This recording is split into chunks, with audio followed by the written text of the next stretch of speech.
It's my privilege now to introduce an esteemed speaker on today's program, currently all the way in South Korea. So it's evening for him, a true international representative of this international economy here in the crypto industry.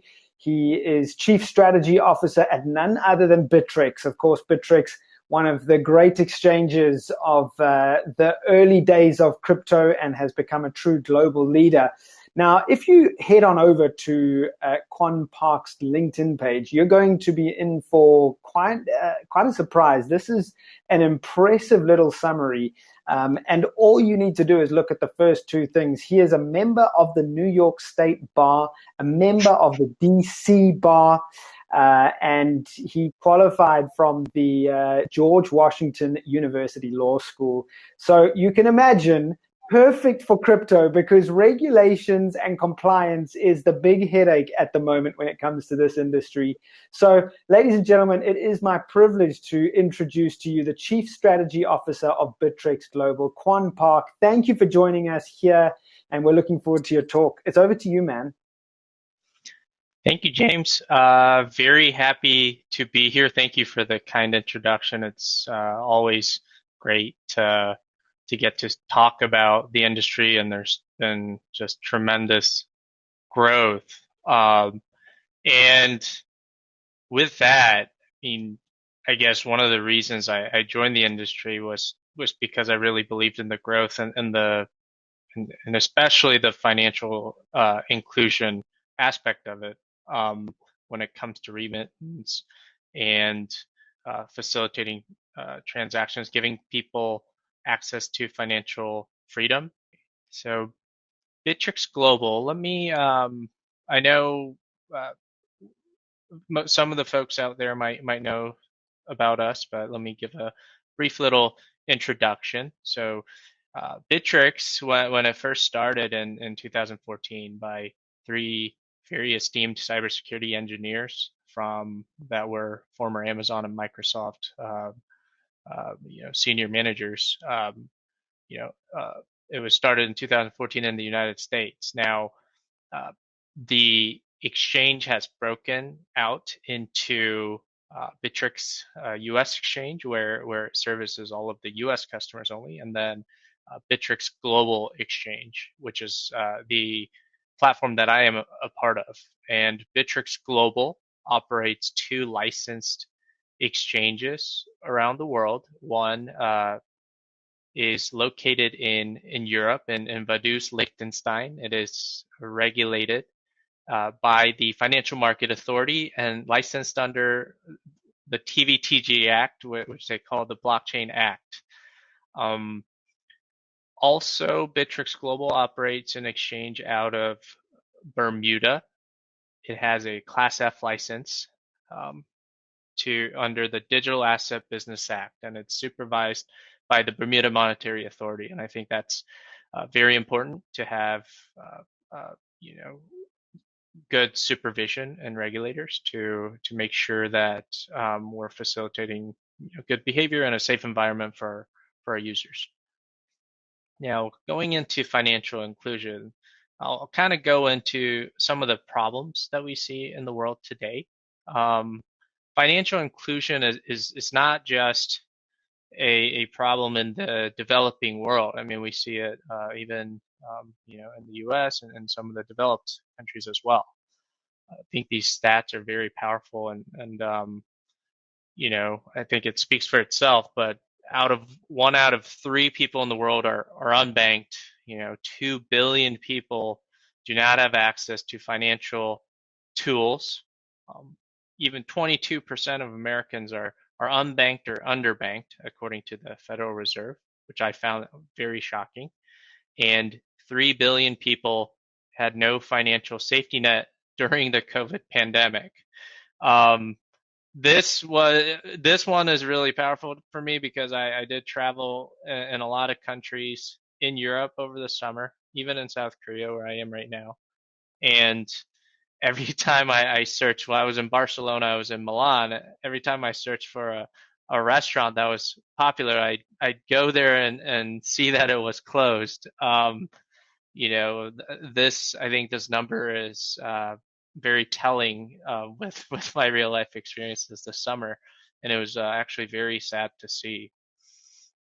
I think technology is a true key in the answer to increase financial inclusion around the world, and mobile phones are probably the best bet to do this. Mobile phones are already, I think most of you have a mobile phone, but even in the developing world, most people hold a mobile phone today, and um, the internet and cellular devices. It's a very powerful tool to enable everyone to have the financial access and tools that they need to be able to send money, to transact, pay for things, and just things you don't really think about in everyday life, but are very essential and still not widely accessible. There are some global use cases. So there's a company called M-Pesa mobile payment network. It allows Kenyans to send money, pay their bills, and make withdrawals from physical ATMs, all with the use of their mobile phone. And the M-Pesa network now has over 40 million users and has expanded to 7 countries in Africa. So it just shows you the power of the internet and mobile phones and what kind of impact it's already had. Now you add blockchain potential and cryptocurrencies to this, and it becomes much more powerful. We see cryptocurrencies getting a lot of appeal. I just saw a tweet the other day about a gentleman that made invested $8,000 worth of Ether last year in Shiba Coin, and it's worth $5.7 billion today. I don't think any of us are gonna be that lucky, but we see a lot of growth in cryptocurrencies, and just the adoption rates in developing countries is very staggering. If you look at the graph, Nigeria is up there, Vietnam, South Africa, where the conference is hosted. It's getting more and more exposure. Nearly 1 out of every 3 Nigerian adults use cryptocurrency for buying goods, service, sending money to family and friends abroad, and we're just seeing increased adoption day by day because of the I guess positive impact of cryptocurrencies and some of the benefits that come with blockchain technology. Now, where does blockchain fit into all of this? I'm going to go into 3 kind of benefits that we see with blockchain and financial inclusion. The ability to safeguard your assets, the ability to grow your assets, and the ability to share your assets. I think those are 3 key benefits to that cryptocurrencies and blockchain brings to increase financial inclusion. Safeguarding assets with cryptocurrencies. Many different cryptocurrencies can help safeguard people's assets. We'll give you a little bit of an example with the Nigerian Naira. Cryptocurrencies and stablecoins can now function as a safer way to protect people's assets as a store of value. Nigerians have lost over 50% of the value in their native fiat currency since 2016. And some are choosing to keep their assets in stable coins like USDC to safeguard their assets. There's also use cases with global crises. So Lebanon has lost 90% of its currency value since 2019. 50% of the country now lives under the poverty line, and the use of crypto in Lebanon could be a game changer for the country, especially with regard to remittance and storing assets and trying to keep that value through the investment of stable coins and other cryptocurrencies like Bitcoin. Also, we can talk about, growing your wealth through cryptocurrencies. Blockchain and cryptocurrencies have been used to grow people's wealth over the past few years. You're seeing a lot of the traditional, asset managers, hedge funds. It used to be family offices and trading firms, but a lot of the traditional funds, a lot of macro hedge funds are coming into the space because their clients are asking for diversification. And cryptocurrencies that are built on top of blockchain can be very powerful wealth building tools and services that were traditionally reserved for more developed countries. And um, like I said, in the traditional space, people, hedge funds have clients that want to diversify their assets that don't have a correlation with traditional products like securities, stocks, ETFs, and the like, commodities, physical commodities like gold. Cryptocurrencies can be a good alternative in their portfolio. And the other powerful thing is, on Bittrex Global, we have on the Bermuda exchange the ability for some eligible jurisdictions to purchase, tiny fractions of a stock. So if you can't afford, Apple stock that might be $1,000 a share, you can buy, $10 of it, $5 worth of it, fractional shares, which is, again, giving people more access to some of these things that were probably not, easily accessible before. Also with Bitcoin, you get the question from friends, oh, well, Bitcoin is too expensive. I can't afford to buy a Bitcoin. Well, you can buy fractions of Bitcoin. You can buy $1 worth, $10 worth, $5 worth, $100 worth. You don't have to buy a whole Bitcoin. And I think there's a little bit of a education that needs to be done there.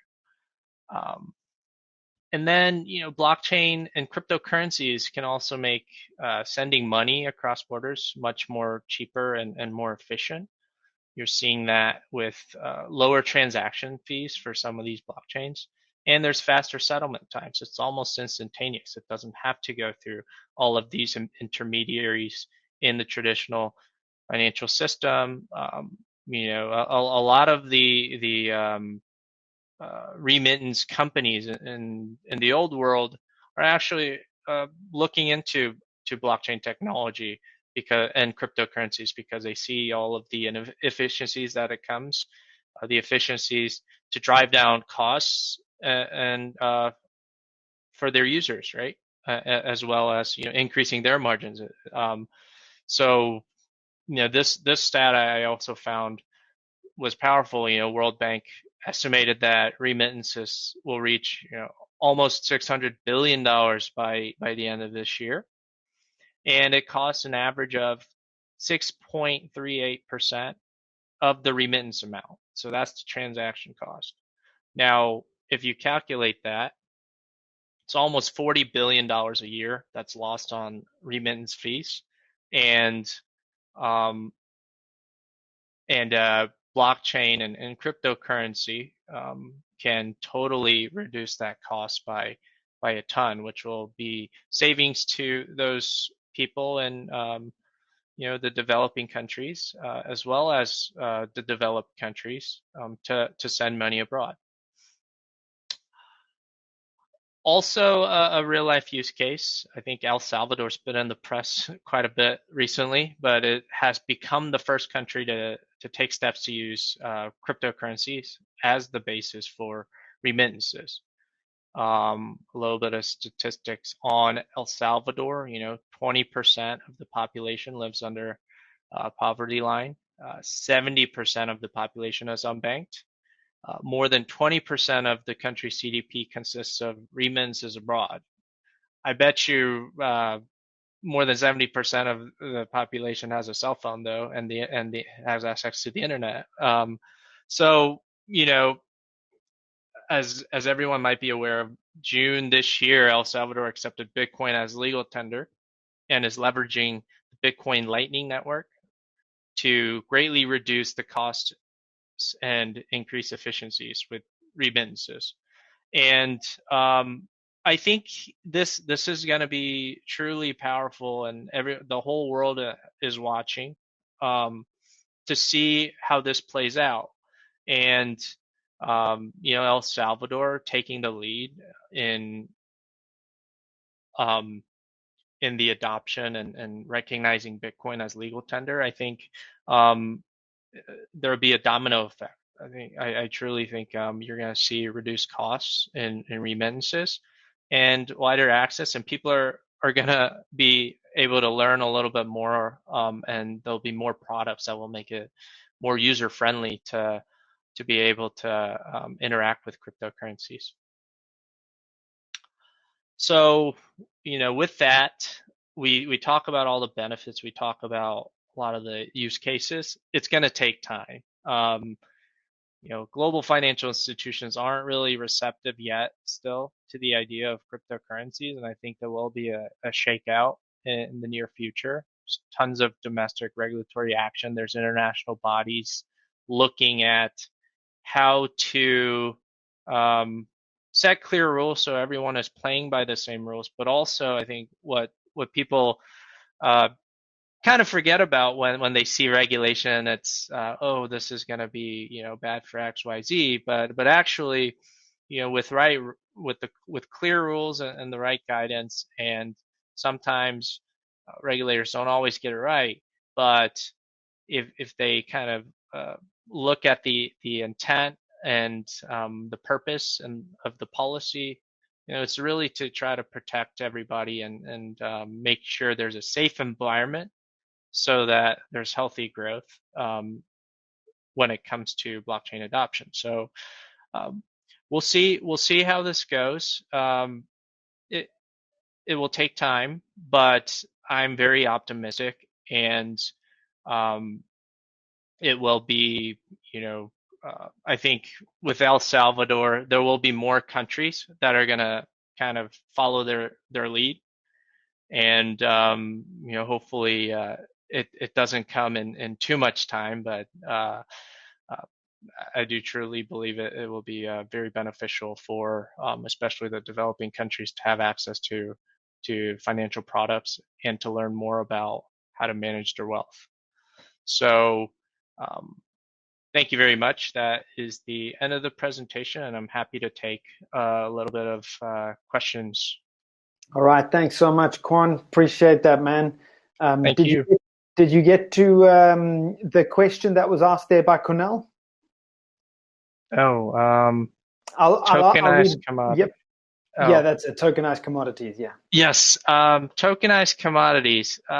Yeah, I think we actually have a few tokenized commodities that are available on the exchange. It's one of those things too, like being able to. I talked about purchasing fractional shares of stocks, which is available on the Bermuda platform. I think it's also available for commodities as well. We've been seeing, when I was traveling around Europe, I've seen a big push in traditional banks that are wanting to tokenize real life assets as well. I don't know if it's gotten as much mainstream adoption as it has because of regulations and who we can sell these products to, all that. But I think it will just be a matter of time until that happens. So Cornell follows up with that. He's asking about listing his commodity, his tokenized commodity. Is that something that's possible? And what is the listing process like for Bittrex Global? Sure. So Bittrex Global in Liechtenstein is the exchange where we can list what we call utility tokens. Now, there is a pretty robust listing process. There's tons of forms and due diligence paperwork that needs to be done, but from a legal standpoint, the asset cannot be a financial instrument or an e-money product. So There's lawyers that will conduct due diligence, will review all the documentation to make sure that it meets all of the EU regulations. So please feel free to reach out to our listing team to see if we can list the asset. Next question comes from Neil, who says, do you think public blockchains are the best solution for a country like El Salvador and other developing economies? Or will it be more closed ecosystems that would work better, like, for instance, an El Salvador coin with custodial wallets, etc., that gives users more support and perhaps recourse? What are your thoughts on that? So public blockchains, I think there's use cases for both. It depends on how you want to use it. So like sometimes when I'm sending money to someone for a commercial purpose, but if it's a business deal, you probably don't want everyone to see that transaction, right? But there's probably a legitimate purpose if there's a regulatory reason, and the regulator needs to see it. So I don't know if this answers the question, but sometimes you need to give people certain individuals, certain parties access versus non. And I think some of the private blockchains out there are able to do that. So it's really use by use cases. One other example is like healthcare records. Like you don't want the public to see your healthcare records, but you probably want to give access to a few doctors, right? I think the private blockchains do that, but there's also use cases for public blockchains as well. As far as like a closed ecosystem, I think that all depends on the regulations in that country. Foreign exchange controls is one. I know there's several countries looking at CBDC, central bank digital currencies, and a closed environment works for some central bank backed digital fiat currencies. Some don't. I guess it's just going to be very case by case. Another question that came through was just a response to your point about Lebanon being 50% under the poverty line. I mean, that is a very, very high number. What are your thoughts on how people in the poverty, or below the poverty line, can get access to the benefits of crypto? How can they harness the opportunities of crypto? Yeah. I would say, and I'm not an expert in this, but I kind of take a step back and let's go back 10 years even. There was probably not as big of a push with getting internet access to everybody or mobile phones. It's actually very cheap. There's tons of groups that are trying to push inclusion, giving laptops to developing countries, making sure there's infrastructure so that people have internet access so they can, you can learn anything on the internet these days. It's giving people more access and choice to kind of learn, right? So education is one use case. So now if it's in it, like blockchain and cryptocurrencies, without internet or without a device, it wouldn't have been feasible. But I think the timing right now is probably more right for that type of adoption, even in countries that are 50%, 70% under the poverty line, because I think chances are they have a cell phone and they can get access to the internet. And final question, Kwon, is going to come from me personally. I noticed on your LinkedIn profile that one of your interests is the DoddFrank Act, which of course came about after the 2008 financial collapse. My question to you is, as a financial legal expert, do you believe the American regulatory space has done enough to prevent a collapse like that again from happening in the future? With regard to Dodd-Frank, so I worked specifically with Title VII of Dodd-Frank. This was more the Commodity Futures Trading Commission and the regulation of swap markets, bringing things into the public limelight, bringing swap transactions to central limit order books, making sure that all swaps have to be cleared, and making it a little bit more fair marketplace. Is the question, do you think the regulations have made it more safe for those types of products that were being looked at back in 2009, 2010, or is it going to safeguard against some of the things that are happening in the cryptocurrency markets? No, so it's more of a general economic question than it is a crypto markets question. It's around the general regulatory space after what we saw in 2008. Do you think that the regulation is strong enough to prevent that kind of scenario unfolding again? Yeah, well, that's a good question. I think regulation, so it's Congress passes very general rules for the regulatory agencies, so the executive branch, to write specific rules and to enforce those rules and supervise market participants. The SEC and the CFTC and the prudential regulators, so the banking regulators are big. I think they're big, but they're not big enough to police every market participant out there one by one. So it's a matter of smart enforcement using the tools that the regulators have to oversee the market. Like, is any rule going to prevent financial collapse of the economies, world economy? I don't know. I don't think so. I don't think it's got to be proper enforcement. The financial markets today are so interconnected internationally. The dollar is like, I'm in Korea, and I'm actually very happy because my dollar gets me so much further here with the Korean won. But everything is so connected. There's such a high dependence still on the U.S. dollar. Hopefully, Bitcoin can be an alternative, but it's really about proper supervision and proper enforcement. The rules, I think, are great, and I think that there's enough jurisdiction and oversight out there. It's just, how are they policing these markets? Because administrations change, people change, and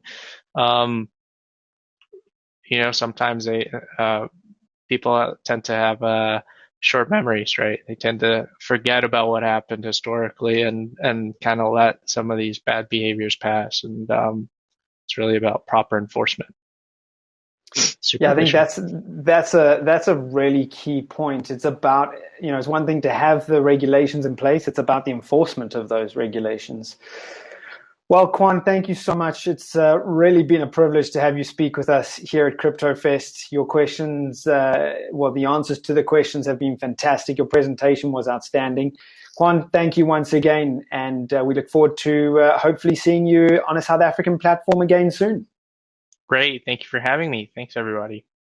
Cheers. Bye-bye.